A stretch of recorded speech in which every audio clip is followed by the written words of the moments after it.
Good morning, guys. As you can see, I've got the car, as you can hear, I've got the car running.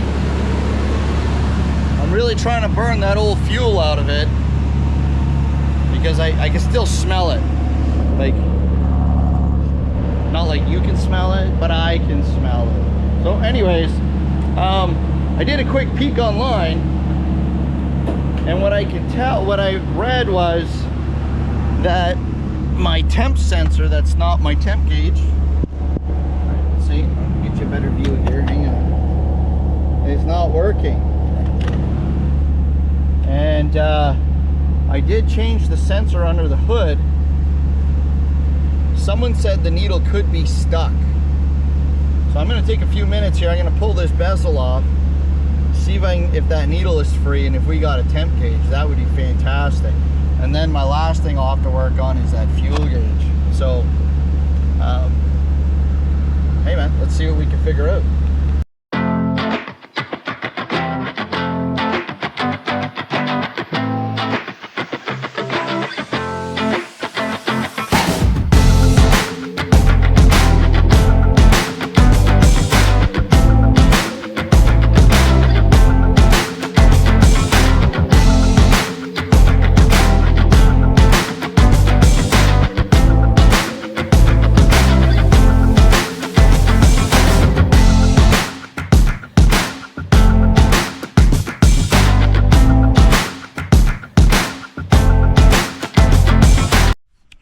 Alright, we got all our fasteners out. I'm going to pull this cover off. Dun dun dun. Oops. A little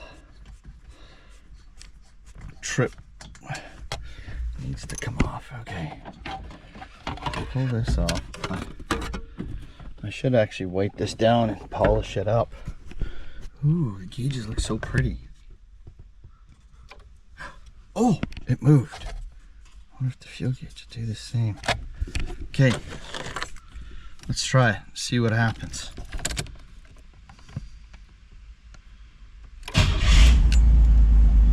Oh, shut up, we got a temp gauge, look at that!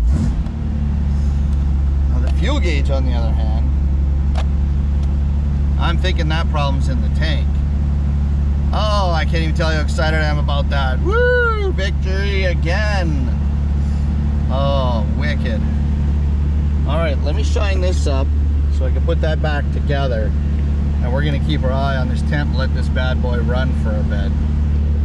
Tried adjusting the idle. She has a high idle. And when I get her to kick down, she surges a little bit. Which I'm hoping is still that bad gas. Cross my fingers. Alright, let me get this cleaned up. And we'll put it back on while this runs to see if our temp is okay.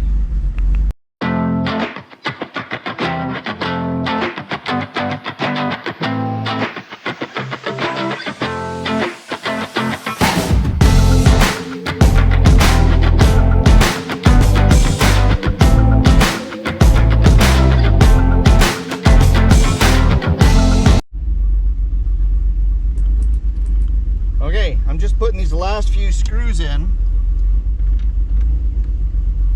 We cleaned up that gauge cluster a little bit. Pretty happy with how it turned out. Looks much better. I'm going to show you guys in a sec. My temp gauge hasn't moved up a whole lot.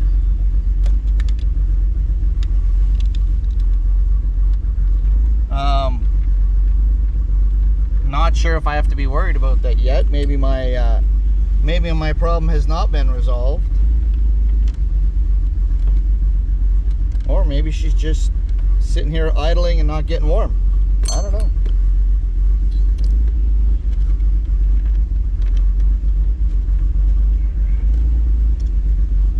Right on. Look, here we go. Right. This last couple fasteners in. See what I mean? Like, she hasn't climbed at all.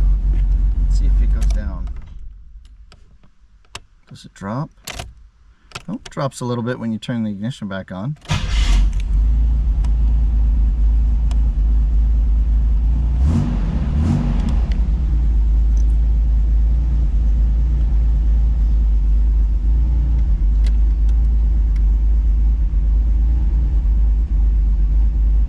as I let it run, I can still smell that old fuel. Look, what do you guys think? Do I continue to burn that old fuel out until the car runs out of fuel? Or should I dilute it with good fresh gas? I don't really know what the best action is. I realize this is going to be a pipe dream, but I am kind of hoping, yeah, see me and my tremors. I can't get the friggin' screwdriver on. There we go. Someone once told me recently that that really dirty old gas that's in the car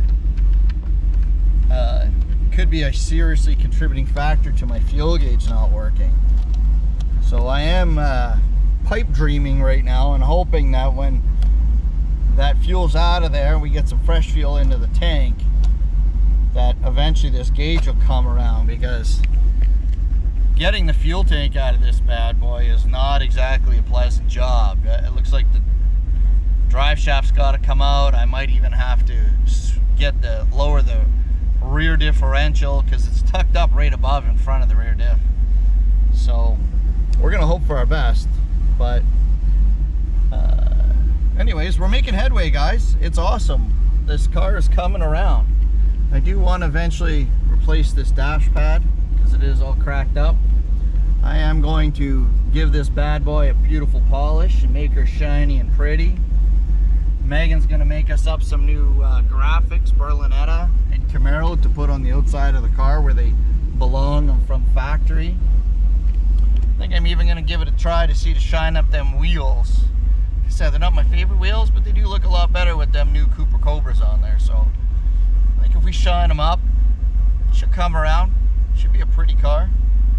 But I think our next step, actually, with the exception of a battery tie down I got to get, is bringing this bad boy in to get certified. So I was mentioning this before, in Canada we have to go through a pretty strict certification process. We're not as lucky as the US, where as long as you've got a title and insurance, you can drive it. Here we got to make sure that it's, well, certified. So the technician has to go through it, a licensed technician. He signs off that everything's okay, and if it's not, it has to be repaired. For some reason, I don't know why, my camera decided to shut off. But anyways, we go through a pretty strict certification process. It's quite it's great, it's safe, but really it's overkill.